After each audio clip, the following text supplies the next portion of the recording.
Bienvenue tout le monde à la séance de la communauté de pratique d'évaluation des politiques sur l'alcool. Aujourd'hui, nous allons parler des aspects légaux des avertissements.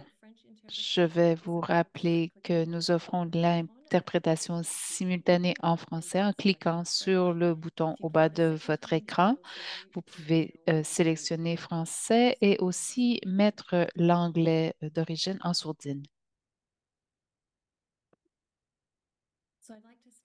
Je voudrais commencer en faisant une reconnaissance territoriale. Nous sommes un projet national et nous présentons cette séance de l'Université de Victoria et nous sommes les hôtes de la séance d'aujourd'hui. Nous voulons reconnaître et respecter les peuples Lekwungen, Songhees et Esquimalt où se trouve l'Université de Victoria, ainsi que leurs relations historiques avec les territoires qui se poursuivent jusqu'à ce jour.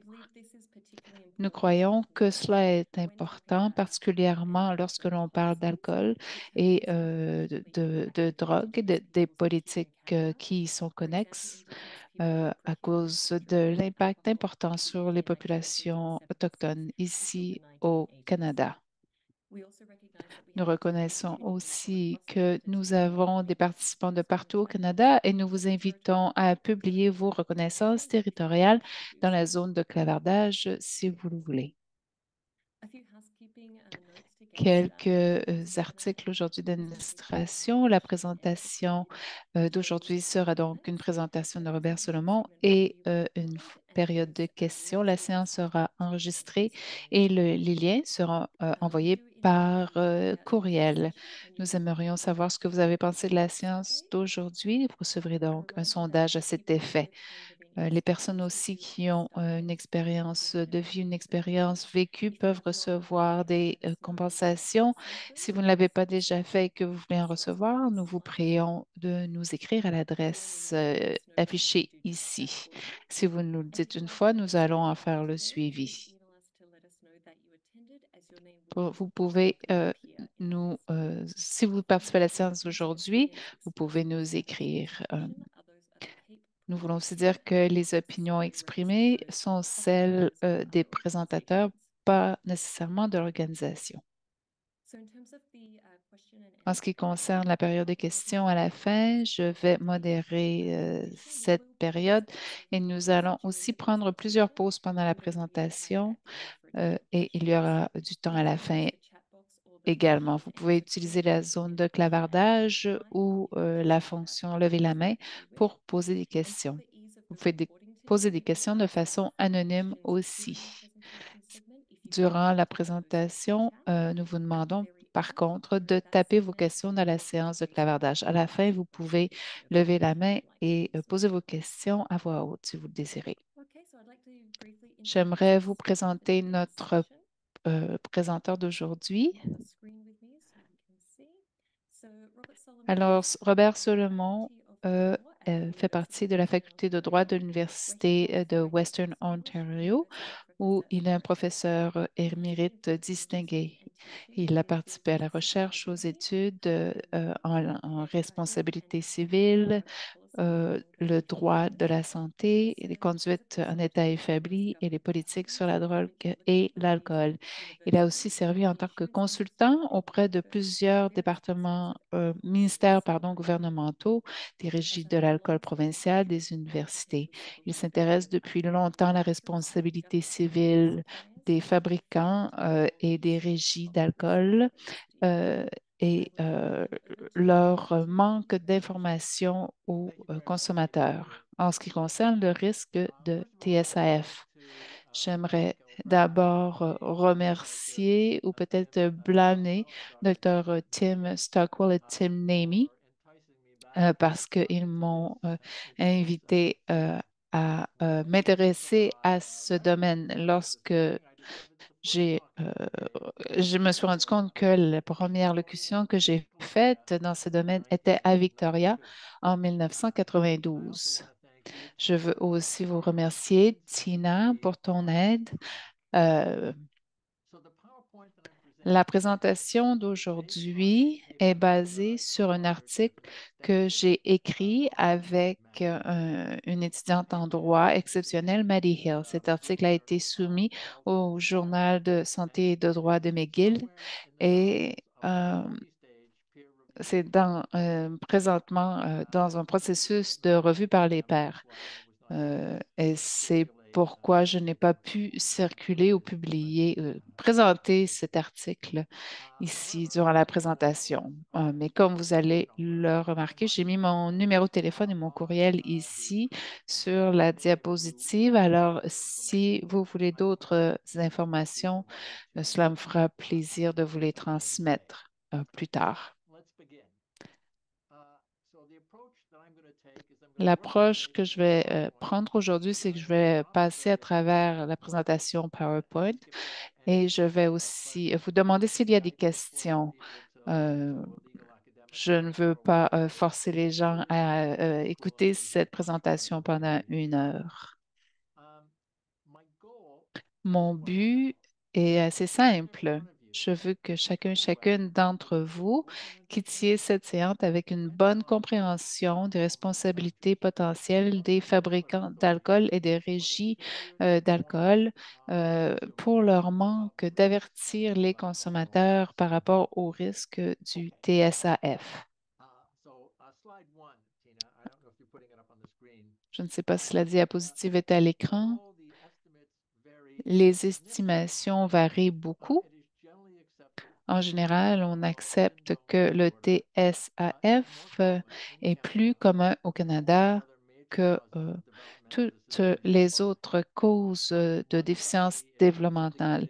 Dans une étude, on a dit que le TSAF est 20 fois plus courant que les troubles de l'autisme, 19 fois plus commun que la paralysie cérébrale et aussi plus que le syndrome de Down est 40 fois plus courant que le syndrome de Tourette. Le TSAF est un terme très vaste qui inclut au moins trois conditions connexes qui sont généralement dans, dans l'ordre de gravité, le syndrome d'alcoolisation fétale, le syndrome d'alcoolisation fétale partielle, pardon, et troubles neurologiques du développement liés à l'alcool. Ces trois diagnostics sont associés à des déficiences cognitives aussi, mais seul le TSAF, pardon, le SAF ou le SAFP sont caractérisés par des morphologies et des déficiences morbides. Et ça, c'est important au point de vue de la causalité pour tenter de prouver qu'un enfant souffre de SAF plutôt que d'autres maladies. Des chercheurs divisent les troubles neurologiques du développement en qu'on ne voit pas, les déficiences cognitives et comportementales aussi. D'autres chercheurs incluent les troubles les préjudices prénataux dans cela aussi. Alors, le rôle que l'alcool joue dans différents cancers, pour le TSAF, cela ne résulte que de l'alcool. C'est très difficile de prouver la causalité. En commune là, pour réussir, la demanderesse doit prouver que la conduite du demandeur a été la cause de la perte. Par exemple, si 20 un cancer du sein est attribuable à l'alcool, la demanderesse ne pourra pas prouver, dans un cas comme dans l'autre, que leur cancer du sein a été causé par l'alcool plutôt que par d'autres facteurs. Ces problèmes ne sont pas là pour le TSAF parce que c'est exclusivement causé par la consommation prénatale d'alcool. Maintenant, les enfants qui en souffrent peuvent avoir des déficiences comportementales ou physiques, des invalidités ou des morts prématurées. L'étendue du TSAF chez les enfants varie dépendamment de l'alcool consommé par la mère, à quel moment de la grossesse l'a été consommée, la fréquence, la génétique et d'autres facteurs. Il est donc clair que le TSAF est un problème de santé majeur, mais le gouvernement fédéral a une réponse très décevante.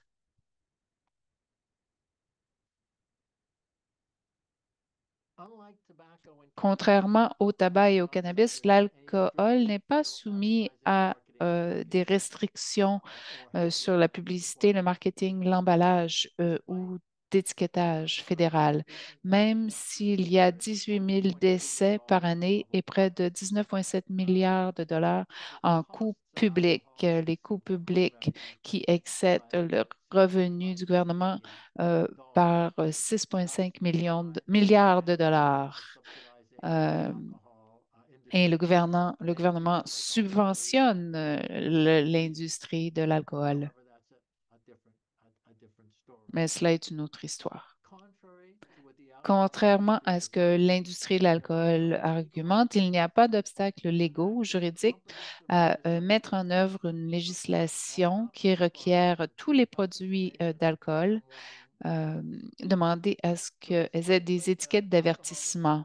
Alors, malgré ce que l'industrie dit, les gouvernements ont des autorités très vastes pour mettre les dites législations en vigueur. Le gouvernement fédéral pourrait le faire sous la loi, la Charte canadienne des droits et des libertés et la Constitution sur la santé, les sujets de nature privée et publique et la propriété et les droits civils. Alors, les deux paliers de gouvernement ont l'autorité juridique pour mettre la législation en œuvre, contrairement à ce que l'industrie de l'alcool affirme.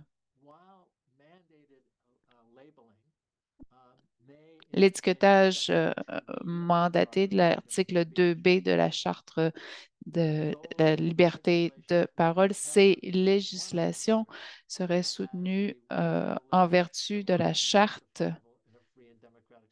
dans une société libre et démocratique. Il faut comprendre que les Canadiens, le gouvernement fédéral, a pratiquement banni le tabac. Les tribunaux euh, ont soutenu les lois sur l'étiquetage du tabac. 75 des paquets de cigarettes doivent donc avoir ces photographies assez grotesques. Donc, il n'y a pas de question à savoir que la législation en vertu de la charte pourrait être maintenue. La législation ne violerait pas les lois du commerce international ou n'y exposerait pas le gouvernement à une responsabilité pour un dénigrement ou discrédit de marchandises. Il n'y aurait donc pas de violation ici de marque de commerce.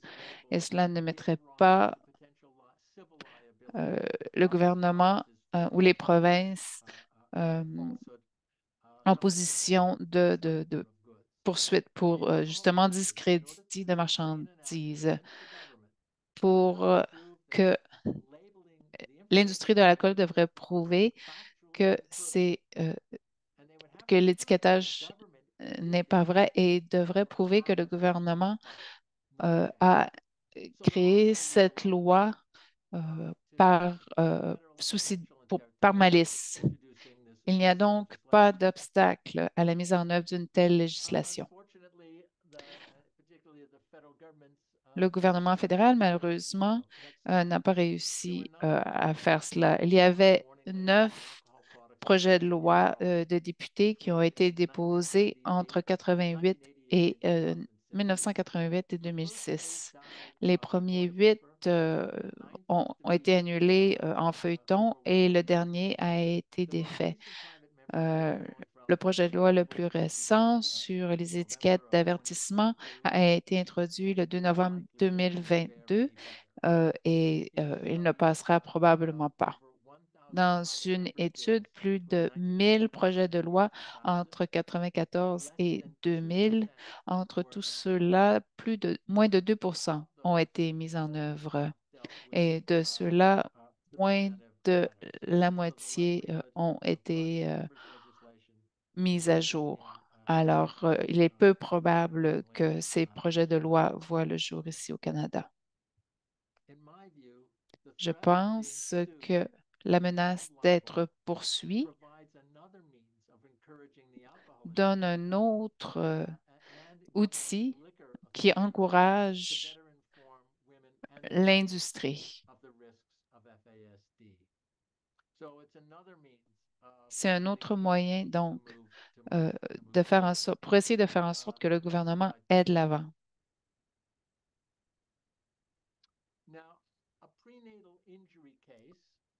Les cas de préjudices prénataux où les fœtus subissent des préjudices mais sont nés en vie, en général, il y a deux types de réclamations ou de poursuites. Une euh, par l'enfant, au nom de l'enfant qui a subi un préjudice euh, dans l'utérus. Et la seconde par le parent de l'enfant pour les soins additionnels qu'ils ont offerts et les coûts supplémentaires qu'ils ont encourus à cause des invalidités de l'enfant. Ces deux types de réclamations liées au TSAF sont viables selon les principes de négligence en common law qui sont appliqués partout au Canada, sauf au Québec. Alors, je vais parler des standards, des normes de diligence. Le common law ne s'applique pas au Québec. Au Québec, la question serait couverte par le Code civil du Québec et la responsabilité en vertu de celui-ci est beaucoup plus vaste qu'en common law. Alors, au Québec, les chances qu'une telle poursuite réussisse sont beaucoup plus grandes au Québec. Je pense que je vais prendre une pause ici, Tina, pour voir s'il y a des questions.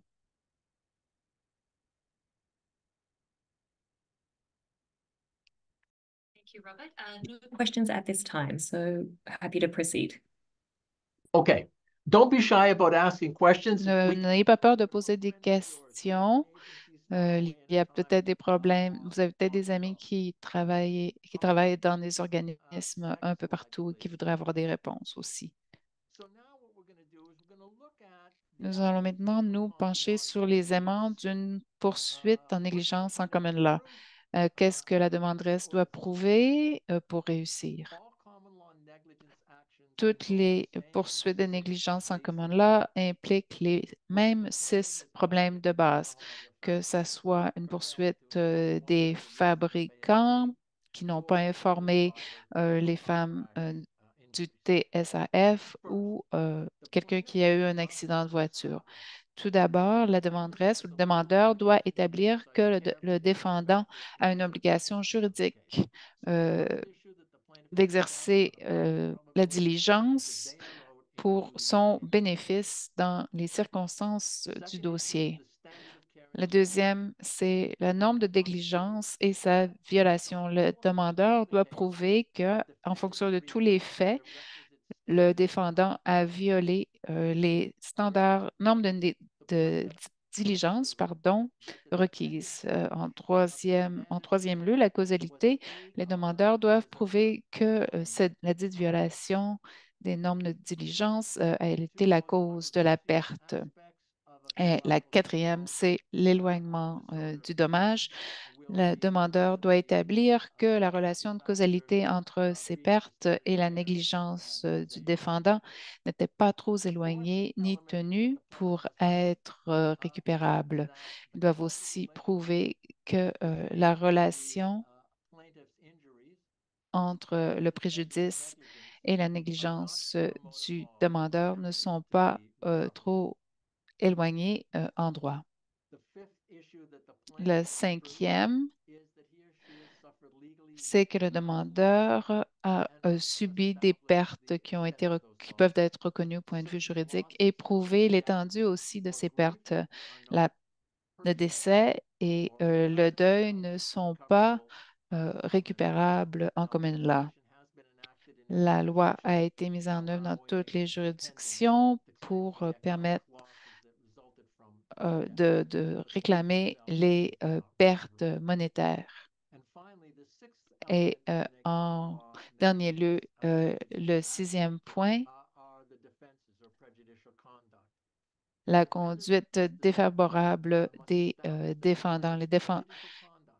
Le demandeur doit prouver que les mesures, les gestes des demandeurs dont la négligence ont été défavorables. Elle doit donc établir que chaque des 5 éléments de ces poursuites et le défendant doit prouver sa défense par rapport au même nombre de diligences.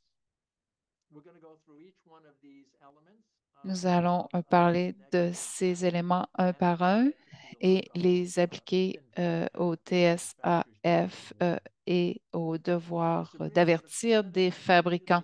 La Cour suprême du Canada a dit que les fabricants et les fournisseurs ont une obligation en common law d'informer les consommateurs des risques inhérents à l'utilisation de leurs produits. Il faut comprendre que cette obligation s'applique aux fabricants et aux fournisseurs. Il faut aussi comprendre que c'est un devoir d'informer, de fournir des étiquettes d'avertissement. Et ça, ce n'est qu'un mécanisme qui peut être choisi pour informer. Cette obligation est donc plus vaste que tout simplement pour apposer un avertissement. Comme la Cour suprême l'a dit dans un cas de 1995, on ne peut pas dire que les fabricants, euh, que, que le devoir des fabricants impose un fardeau, leur impose un fardeau. Si un nourrisson, un nouveau-né, subit des préjudices en utérus et est né en vie, il n'y a pas il n'y avait pas de réclamation à un certain moment de l'histoire. À ce moment-là, on se dit, comment pouvait-il avoir un cas si cet enfant n'était pas une personne légale à l'époque? Ce principe a depuis été rejeté dans un cas au Québec en 1933. Alors, le fait qu'un nouveau-né né en vie n'est pas un obstacle à une poursuite en son nom contre les personnes qui ont contribué ou causé des préjudices, mais avec une exception importante. La Cour suprême du Canada, dans un cas de 1999, a dit que pour des raisons politiques, une femme enceinte n'a pas un devoir, une obligation de diligence envers son fœtus. Et ça, c'est important parce que cela fait en sorte que les fabricants et fournisseurs qui ont une responsabilité envers un nouveau-né ne peuvent pas se joindre à la mère en tant que co-défendants. En d'autres mots, si ils sont poursuivis, ils ne peuvent pas recouvrir une partie de cet argent de la mère. Cela les empêche aussi de parler de son comportement, du comportement de la mère dans leur défense. Étant donné le monopole sur la vente de l'alcool dans leurs frontières, les régies provinciales et territoriales sont les fournisseurs. Au niveau de la vente en détail, bien sûr, il y a des détaillants privés, mais au niveau de la vente en gros, les régies provinciales et territoriales sont les fournisseurs.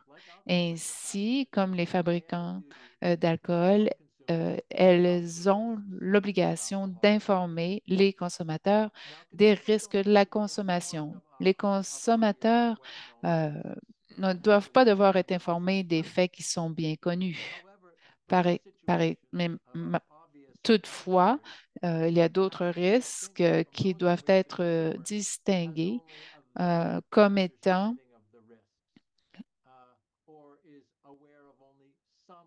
parce que certains des consommateurs, pardon, ne sont au courant que quelques-uns des risques.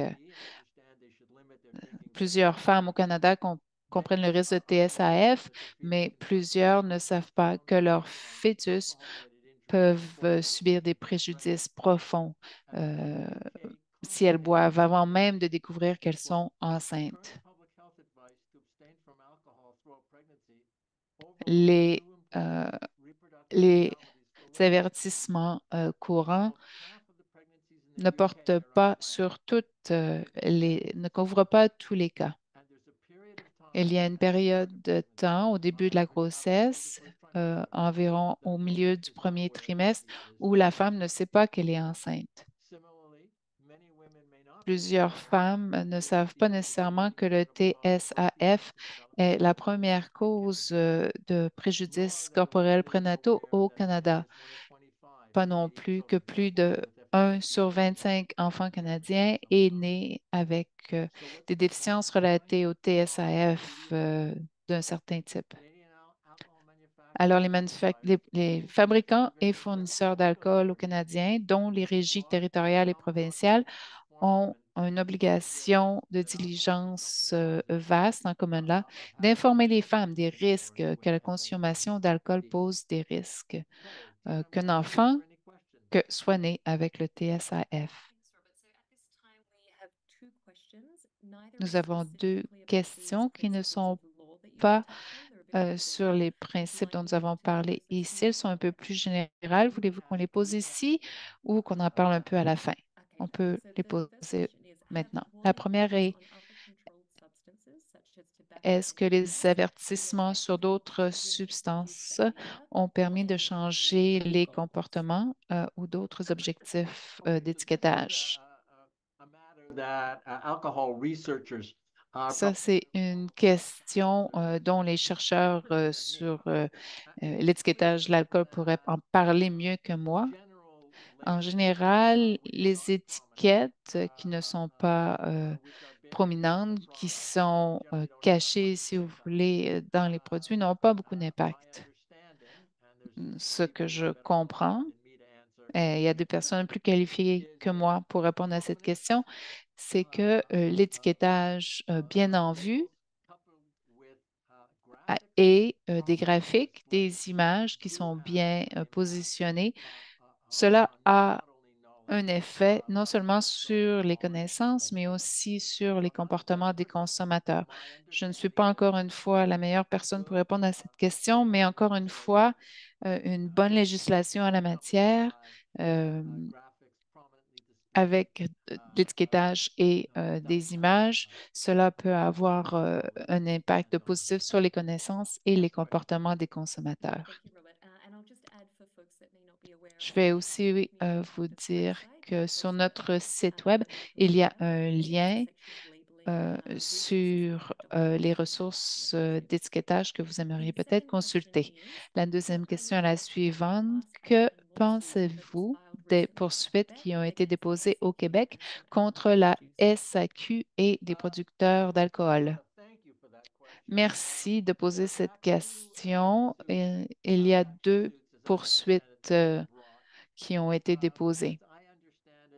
Je comprends que la poursuite collective porte sur 7 types de cancers qui sont associés à la consommation d'alcool. J'ai lu le résumé ou l'énoncé, la déclaration. Je pense qu'une de mes préoccupations est que ce n'est pas clair. On ne sait pas si les demandeurs, dans ce cas, vont pouvoir prouver la causalité. Parce que les 7 types de cancers dont il est question, la plupart d'entre eux, comme je le comprends, ne sont pas causés par la consommation d'alcool. Alors, il va falloir attendre et voir ce qui va se produire. Mais c'est clair que la responsabilité au Québec est beaucoup plus étendue, selon moi, qu'en common law. Par exemple, en vertu du Code civil du Québec, le fait que vous avez violé un statut est une faute qui donne lieu à des préjudices, des indemnisations. En common law, cela n'est pas le cas.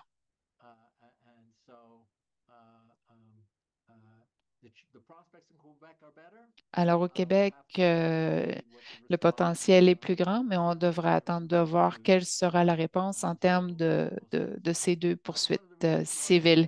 Une des raisons pour laquelle je parle du TSAF pour cette discussion plutôt que sur d'autres préjudices causés par l'alcool, comme le cancer du sein, par exemple, et que pour le TSAF, il est beaucoup plus facile de prouver la cause parce que le TSAF est entièrement attribué à l'alcool, tandis que le cancer du sein, par exemple, dans la majorité des cas, on ne peut pas les attribuer à la consommation d'alcool. Y a-t-il d'autres questions? C'est tout pour le moment. Vous pouvez continuer. The next slide, please.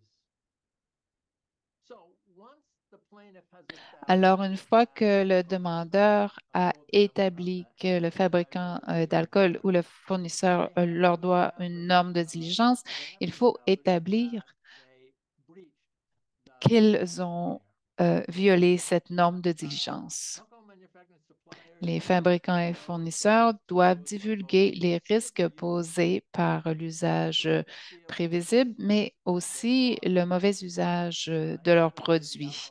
Inévitablement, l'industrie de l'alcool dira que les préjudices causés par l'alcool ne peuvent pas être, qu'ils sont imprévus, que si vous buvez de façon modérée, il n'y a pas de préjudice.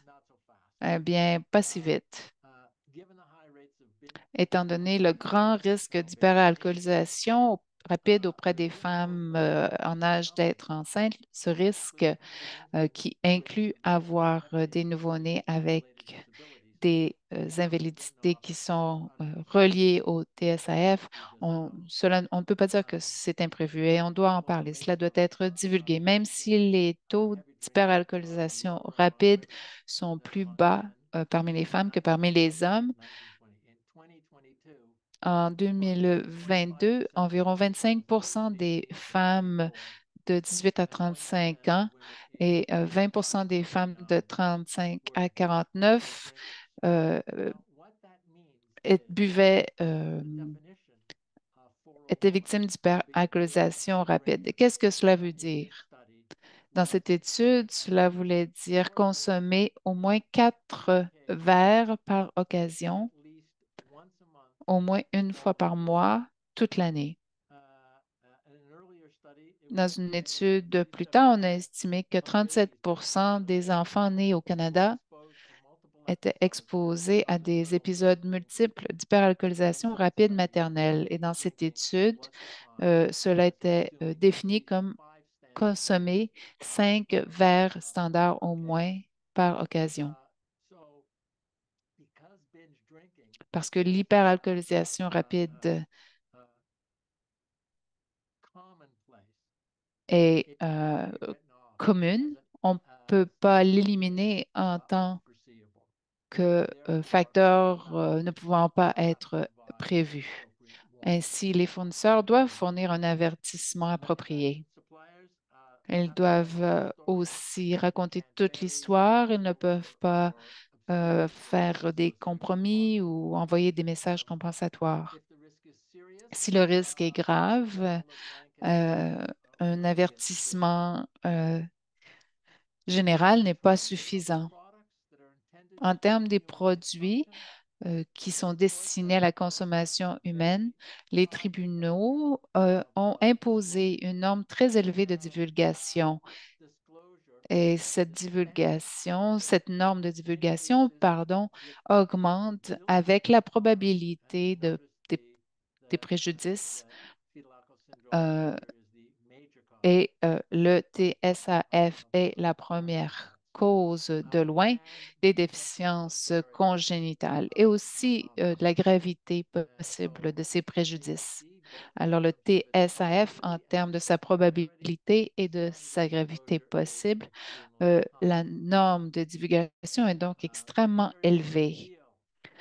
La Cour d'appel de l'Ontario, en 1996, a dit que les informations et avertissements doivent être assez précis, détaillés et visibles pour alerter les consommateurs quant à la nature, la probabilité et la gravité de chaque risque connu.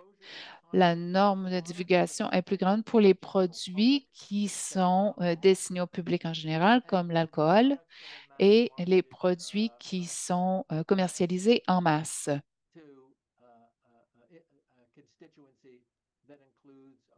Au groupe qui inclut des individus vulnérables comme les jeunes. Les fabricants et les fournisseurs ne peuvent pas ignorer la recherche médicale parce qu'ils ne croient pas en la véracité des recherches ou parce qu'ils croient que leurs produits sont euh, euh, sécuritaires. Le fait que les renseignements sur le TSAF soient disponibles auprès des organismes de santé et d'autres tiers ne réduit pas l'obligation des fabricants et des fournisseurs d'alcool d'informer directement le public. Même si un avertissement est fourni, il sera évalué en termes de la totalité des pratiques de marketing du défendant, y compris les messages compensatoires ou activités qui pourraient, avoir des impacts négatifs sur les avertissements. Au Québec, l'industrie du tabac a été portée responsable euh, de préjudice à cause d'avertissements qui avaient été jugés faux. Alors, le fait que l'avertissement ait été donné n'est qu'un fait, un des éléments. Et dans ce contexte, la totalité des activités et des messages devraient faire l'objet d'une évaluation. Même si un fabricant ou un fournisseur se conforme à une législation sur l'avertissement, au Canada ne les empêcherait pas d'être poursuivis pour avoir enfreint leur obligation d'informer les consommateurs en common law. Et cela est conforme à la législation fédérale, provinciale ou territoriale. Aux États-Unis, ça ne serait pas le cas, mais pas au Canada. Alors même si une législation serait passée ici au Canada et que l'industrie de l'alcool s'y conformerait, cela ne la protégerait pas contre la responsabilité civile. Et se conformer à la loi sur l'étiquetage fédéral, provincial ou territorial ne serait pertinent que si les exigences statutaires seraient coextensives à l'obligation d'informer les consommateurs en common law. Il n'y aurait donc pas immunité ici. Le fait qu'un fabricant se conformerait à une loi sur l'avertissement provincial, comme cela existe dans certains territoires, ne les protégerait pas non plus contre des poursuites en responsabilité civile. Alors, les fabricants et régies canadiennes viole la norme de diligence en n'informant pas clairement les femmes, parmi d'autres choses, de la prévalence du TSAF, de son impact catastrophique et à long terme sur les enfants et du risque que leur fœtus puisse souffrir de préjudices associés à l'alcool avant même qu'elles réalisent qu'elles sont enceintes. C'est donc clair, selon moi, enfin, que les fabricants et régies ont enfreint la norme de diligence. On a deux questions dans le clavardage. Et cela revient sur la question par rapport au lien direct. Pouvez-vous clarifier votre position sur le lien direct entre l'alcool et différents types de cancers, selon ce que l'Organisation mondiale de la santé a affirmé? La deuxième question, au Québec, on dit que le cancer du poumon, par exemple, est causé directement par la cigarette. En common law, il faut prouver que la prépondérance des probabilités que la conduite du défendant est la cause. S'il y a une législation en place pour permettre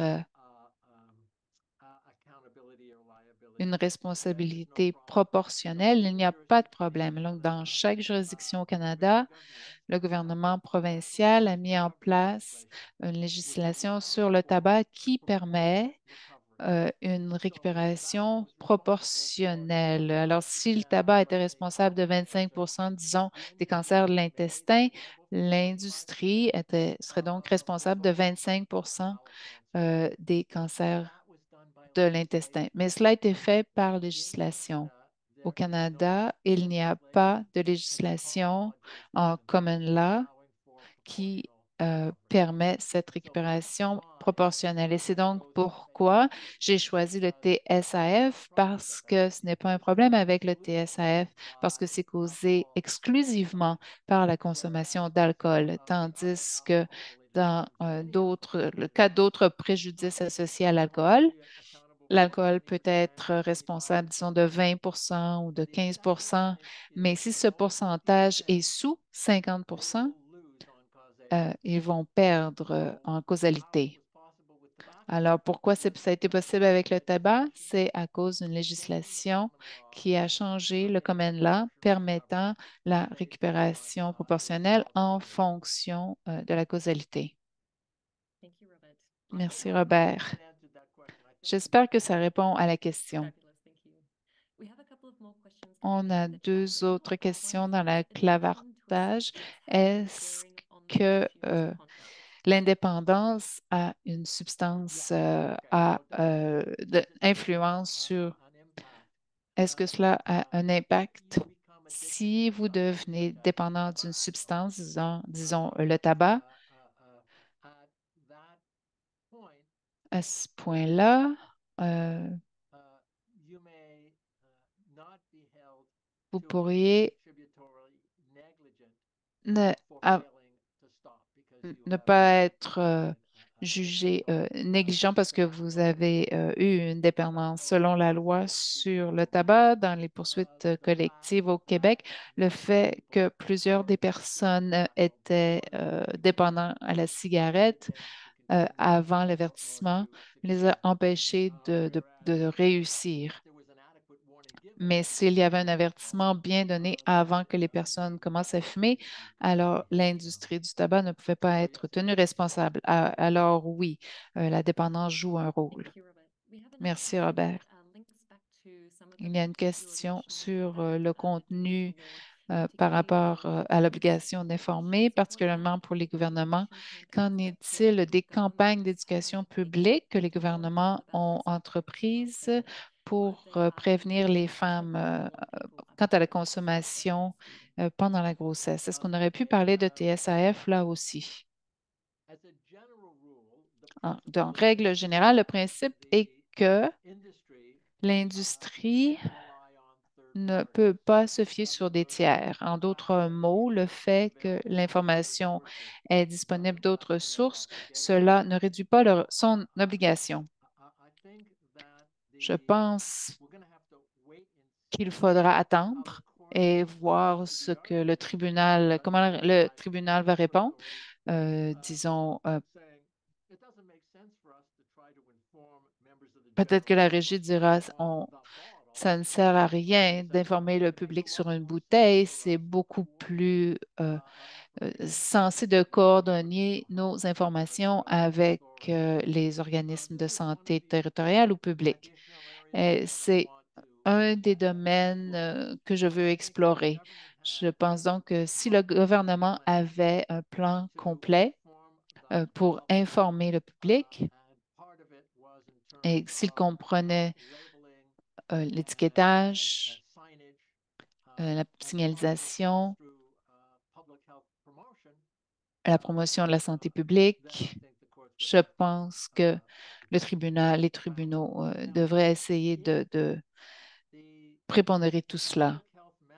Si le message de la santé publique était suffisamment détaillé et visible en termes de la probabilité et la gravité des risques, les risques de TSAF pourraient être vus par les tribunaux comme étant évidents ou suffisamment connus.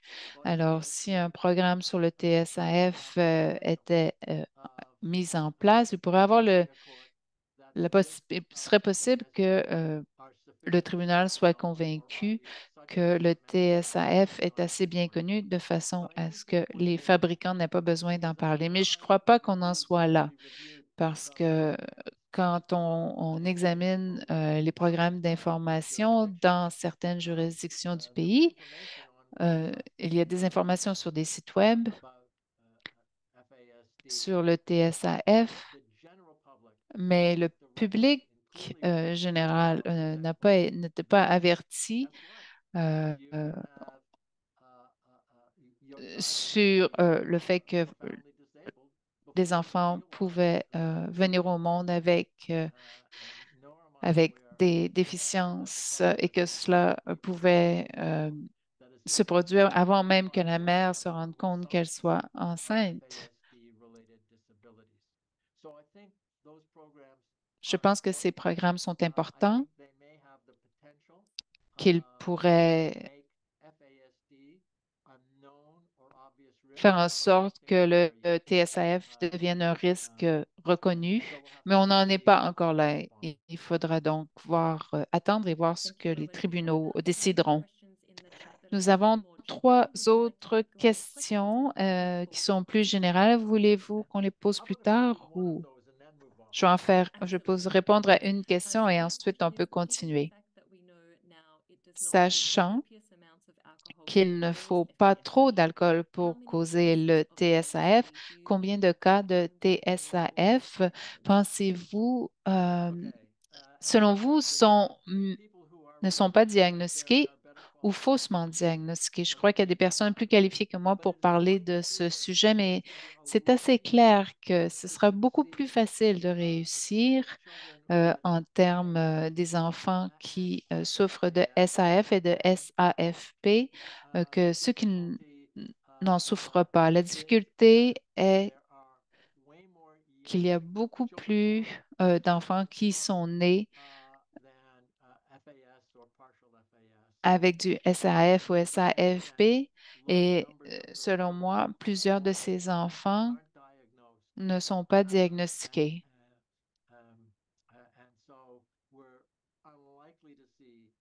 Alors, nous verrons probablement qu'il n'y aura pas beaucoup de poursuites qui vont donner lieu à des règlements à cause de ces problèmes de diagnostic. La plupart des cas qui vont réussir sont ceux des enfants qui ont des dysmorphologies faciales, des déficiences de croissance ou des retards de croissance, pardon, parce que c'est plus facile de prouver que la cause est l'alcool. Il y a de la littérature sur les chevauchements entre l'autisme et les enfants. Les premiers cas, donc, qui réussiront seront ceux des enfants qui ont les déficiences les plus visibles. Je pense que je devrais continuer, passer à la prochaine diapositive sur la causalité. Le demandeur doit prouver que sur la prépondérance des probabilités, la négligence du défendeur d'informer la demanderesse a été la cause de sa perte. Alors, il faut prouver que la cause est le manquement à informer.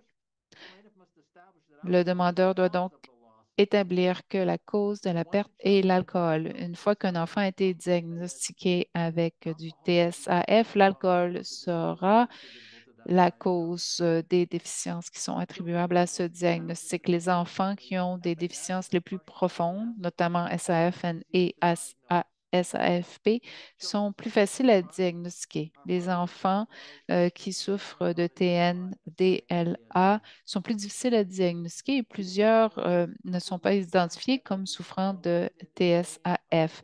Ces défis et la gamme variée des préjudices possibles fera en sorte qu'il y aura moins de poursuites au nom de ce plus grand groupe d'enfants. Alors, ce sera plus facile avec le SAF, SAFP et ce sera plus difficile pour les enfants qui souffrent de déficiences moins sévères. En deuxième lieu, la demanderesse doit établir qu'elle n'aurait pas bu ou qu'elle en aurait d'alcool ou qu'elle en aurait bu moins si elle avait été bien informée. La Cour suprême du Canada a adopté ce qui a été dit comme une approche robuste, pragmatique et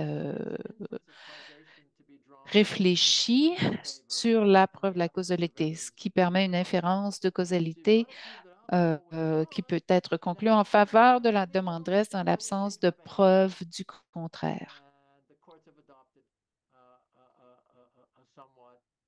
Le tribunal a donc adopté une approche plus ou moins pro-demanderesse. Dans les cas qui ont été déposés jusqu'à aujourd'hui, le témoignage d'une femme sur ses choix personnels disant euh, est prise en considération au pied de la lettre, étant donné l'approche des tribunaux euh, quant au témoignage des femmes qui diraient qu'elle aurait bu moins. Si elle avait eu toutes les informations, là serait difficile à prouver, à moins qu'elle ait posé des gestes qui auraient pu aussi porter préjudice au fœtus. Alors, si une femme dit, si j'avais connu les informations, je n'aurais pas bu. Ça sera difficile donc dans ce contexte. Ce sera difficile pour l'industrie d'aller à l'encontre de cet argument. Il faut donc prouver que l'alcool a causé le préjudice, que si l'on avait été informé, on aurait changé notre comportement et que si est-ce que ce changement de comportement aurait évité les préjudices. Alors, en troisième lieu, la demanderesse doit établir que si elle n'avait pas bu, son enfant ne serait pas né avec le TSAF. Si le tribunal accepte que la femme n'aurait pas bu, alors clairement, son enfant n'aurait pas été né avec le TSAF. Une causalité plus complexe. Si le tribunal juge que la femme n'aurait pas arrêté de boire, mais qu'elle aurait modéré sa consommation, il n'y a pas de formule simple pour déterminer l'impact de la consommation d'alcool avant la naissance. Alors, ça devient assez complexe ici parce qu'on ne peut pas dire on ne peut pas prouver que la femme aurait changé le nombre d'alcool, la quantité d'alcool qu'elle aurait consommé. Alors, ces cas seront assez compliqués. Alors, les fabricants et les régies peuvent être poursuivis pour leur manquement d'informer. Si je poursuis un fabricant d'alcool, je dois prouver que c'est le produit du fabricant plutôt que l'alcool d'autres sources qui a causé la perte. Une femme pourrait ne pas se souvenir du fabricant de la bière qu'elle a bu au début de sa grossesse. Il se peut qu'elle ne s'en souvienne pas ou qu'elle ait consommé de l'alcool de plusieurs sources. Il n'y a pas ce problème lorsque l'on poursuit la Régie provinciale de l'alcool parce qu'elle est fournisseur de l'alcool qui est vendu dans son territoire.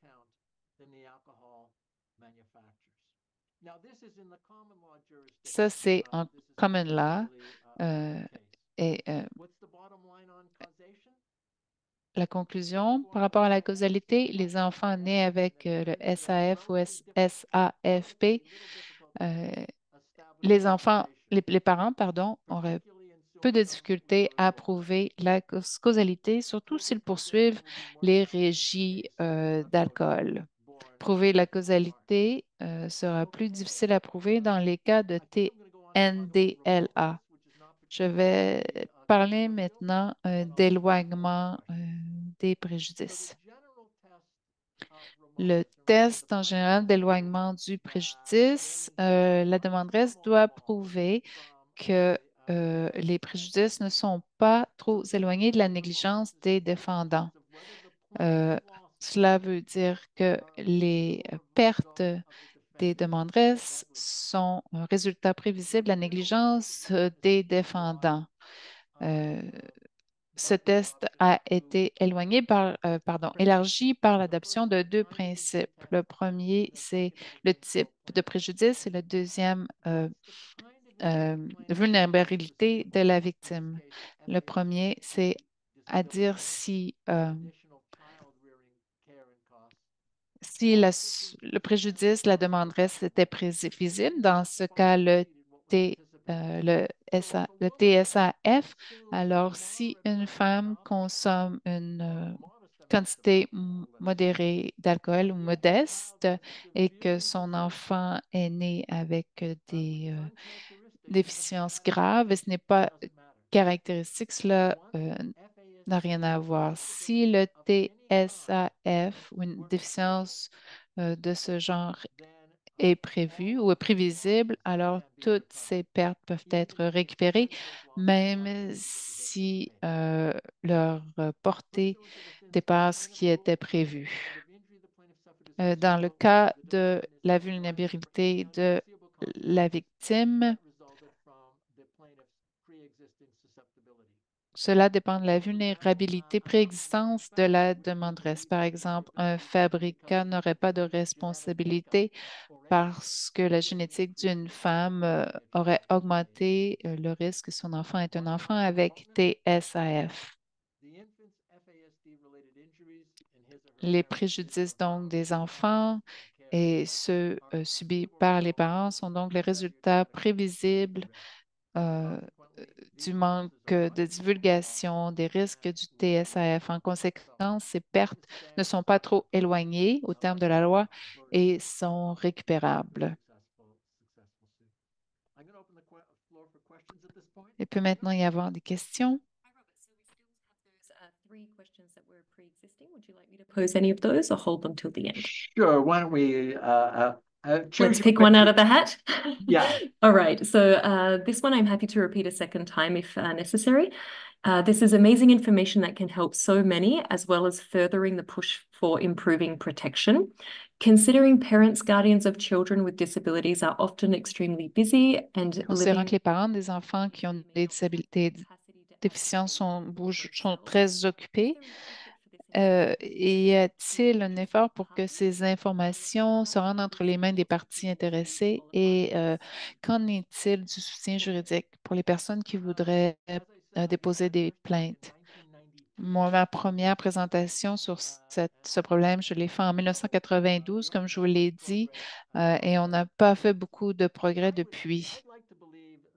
J'aimerais croire que les gouvernements et nos maîtres politiques s'inquiètent, veulent faire ce qui est bien. Malheureusement, ce n'est clairement pas le cas en ce qui concerne le présent problème. Alors, la menace de poursuite civile, le fait que le gouvernement puisse être poursuivi, devrait, selon moi, les encourager à mieux informer. Je pense que véhiculer ce message, essayer d'encourager les firmes, les cabinets d'avocats pour qu'ils s'occupent de ce problème, je pense que cela sera très important elle pourra nous aider à mettre les changements que l'on veut en œuvre. J'ai contacté un forum sur la litigation pour discuter de la possibilité euh, de faire avancer cette question et je pense que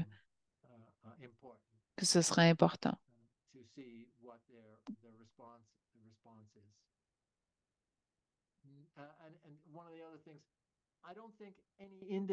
Je ne pense pas que les coûts de litigation de ces cas sont tellement grands qu'il faudrait qu'il y ait une action collective. Il faudra qu'un cabinet d'avocats soit prêt à prendre le risque d'investir beaucoup de ressources dans ce qui sera une procédure juridique.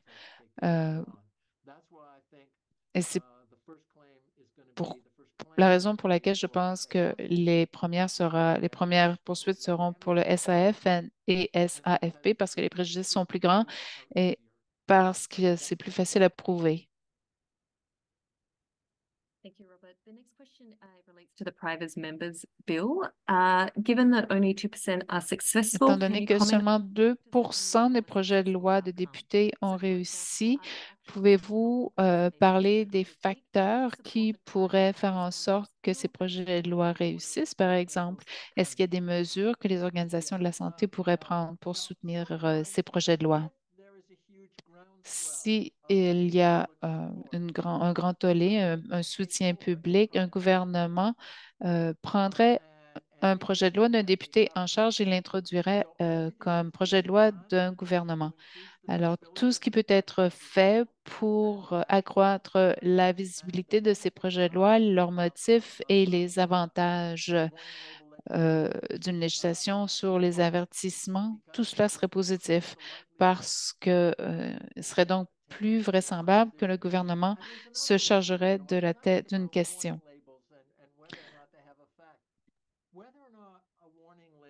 Quant à savoir si les avertissements, les étiquettes changent les comportements, je pense fermement que les consommateurs ont un droit de savoir et cela peut être, on peut donc justifier que les fabricants doivent fournir des avertissements sur cette base seulement. Les consommateurs ont le droit de savoir et je pense que c'est très, très important. Alors, tout ce que l'on peut faire pour encourager et accroître la visibilité des projets de loi de députés auprès des acteurs des gouvernements, je crois que cela augmente la probabilité que le gouvernement va faire ce qu'il faut.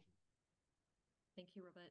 The third question is, other than the recent Quebec cases, why do you think other cases have not been Pensez-vous brought against que, manufacturers or savez suppliers of alcohol to pourquoi date? d'autres poursuites n'ont pas été placées autres que celles au Québec? Il y a quelques raisons. On a fait des excuses pour l'alcool depuis des années.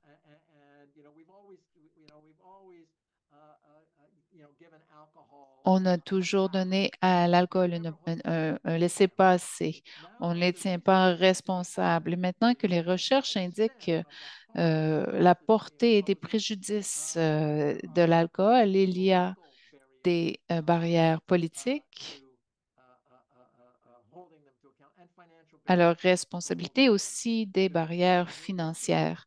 Euh, Fondamentalement, ce que l'on fait, c'est qu'on poursuit euh, une industrie multimillionnaire, par exemple. Pensez à l'industrie du tabac. Il a fallu quoi, 15, 20 ans euh, pour qu'on ait une loi sur l'industrie du tabac. Et qu'est-ce que l'industrie a fait? Transférer tous ses capitaux et déclarer faillite. Il y a donc des défis importants dans ce domaine.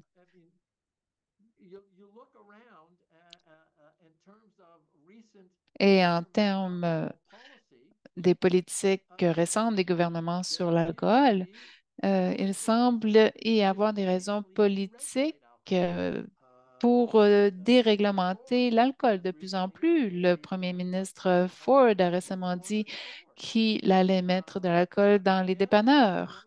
Je pense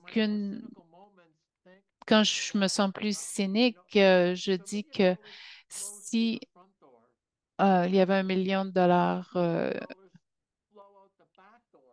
entre en taxes et deux milieux sortent en coût public, on n'avance pas très vite.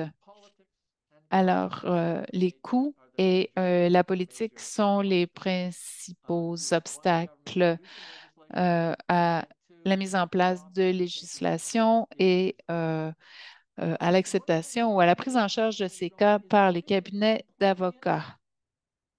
Mais dans les cas du TSAF, les victimes sont complètement innocentes. L'enfant n'a rien fait, n'a jamais euh, pris des mesures irresponsables. Alors, c'est pourquoi les divulgations ou ces législations sur l'alcool seront probablement, pardon, les poursuites seront probablement les premières qui vont réussir.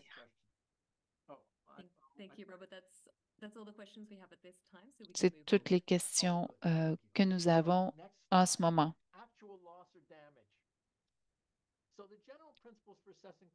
Alors, le principe général pour évaluer les indemnisations sont faciles à énoncer, notamment que mettre la demandeuse dans la position, dans sa position, dans la portée où l'argent peut le faire, aurait eu, qu'elle n'aurait pas été dans cette position si les méfaits n'auraient pas eu lieu. Dans un des cas où l'enfant avait 7 ans pendant la poursuite et le tribunal a calculé que l'enfant aurait besoin de soins continus au cours des prochaines 55 années. Alors, le calcul des préjudices ou des indemnisations va nécessiter le témoignage d'experts. Ces cas, en général, génèrent des des millions de dollars et prennent des années à être conclus. Dans un cas appelé Crawford, il y a notamment sur la négligence, le cas a pris 25 ans et le règlement s'est élevé à 10 millions de dollars. Alors, le calcul des indemnisations, cela est très complexe et on a besoin d'experts.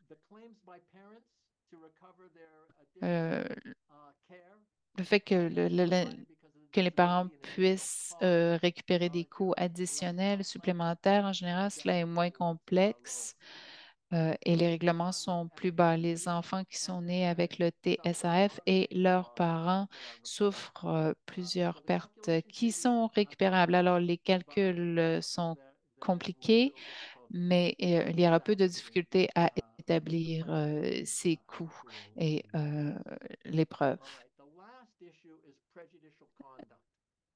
Et finalement, les conduites défavorables. Si l'on peut, euh, si la loi sur le tabac est une indication, les fabricants d'alcool vont soulever plusieurs défenses. Néanmoins, c'est fantaisiste de suggérer que la conduite de nourrissons inv- handicapés peut permettre de reconnaître la défense en responsabilité civile. Alors, dans tous les cas, il ne peut pas y avoir de défense contre la demande faite au nom de l'enfant. En termes des parents qui demandent plus d'argent pour les coûts de soins des enfants, euh, alors la défense va parler de la négligence de la mère. Mais souvenez-vous que la Cour suprême du Canada a affirmé que les femmes n'ont pas une obligation de diligence envers leur fœtus. Dans ce cas-là, elles ne peuvent pas être tenues responsables. Alors, cela va donc prévenir le fait, la défense ne pourra donc pas utiliser leur comportement pour leur défense. Il sera donc très difficile dans les cas de TSAF de prouver cela. Pour établir donc, et ça va aller à l'encontre de la nature générale de la décision de la Cour suprême du Canada dans le cas de Thompson, même si le comportement de la mère pourrait être utilisé comme défense. C'est improbable la probabilité que ça réussisse est très faible parce que le défendeur devra prouver que la femme aura violé sa norme de diligence envers le fœtus.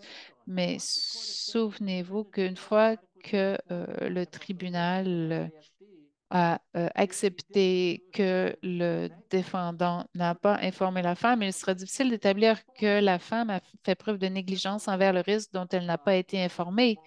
De la même façon, il faudra prouver que la demanderesse connaissait pleinement la probabilité, la gravité et la nature des risques et qu'elle a accepté de renoncer à son droit de poursuivre. Et il est donc, selon moi, improbable que les défendeurs pourront utiliser cela dans leur défense. Un autre problème, pardon, dont je veux parler ici, si une femme décidait de ne poursuivre qu'un fabricant d'alcool, le fabricant impliquerait inévitablement le gouvernement dans le litige en demandant une contribution ou en impliquant une régie.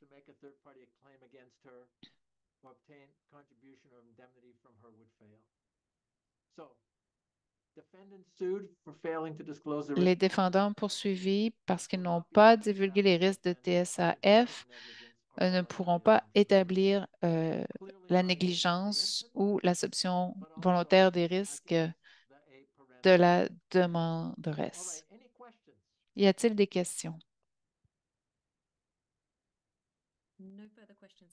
Il n'y a pas d'autres questions. Now, I should again reiterate if individuals wish more J'aimerais répéter que s'il y a des personnes ici qui voudraient avoir d'autres informations sur ces sujets, j'ai mis mon numéro de téléphone et mon adresse courriel dans la présentation. Je préfère un appel téléphonique que les courriels. Si vous m'écrivez, veuillez m'envoyer un numéro de téléphone parce que je vais plus probablement vous appeler que vous envoyer une réponse par courriel. Alors, pour conclure, les fabricants d'alcool et les régies ne répondent pas, selon moi, à leur obligation de divulguer les risques du TSAF, qui est de loin la principale cause des déficiences de naissance, des déficiences cognitives et des invalidités physiques des nouveau-nés canadiens. Les principes juridiques établis il y a près de 40 ans donnent à ces enfants et à leurs parents une base viable de poursuivre les fabricants et les régies pour leurs pertes associées au TSAF. Selon moi, la principale barrière à ces poursuites ne sont pas les principes juridiques, mais plutôt les défis que même les demandeurs euh, auxquels ils font face dans leur poursuite de demandeurs multimillionnaires. Le manque de poursuites relatives à la TSAF à ce jour nous rappelle la situation avec l'industrie du tabac. Qui ne s'est pas porté responsable pendant des décennies, pardon. L'industrie de l'alcool canadienne est sur la même trajectoire. Selon moi, ce n'est qu'une question de temps avant que les fabricants et les régies canadiennes sont poursuivis et tenus responsables pour ne pas avoir informé le public des risques du TSAF. Merci beaucoup, Robert.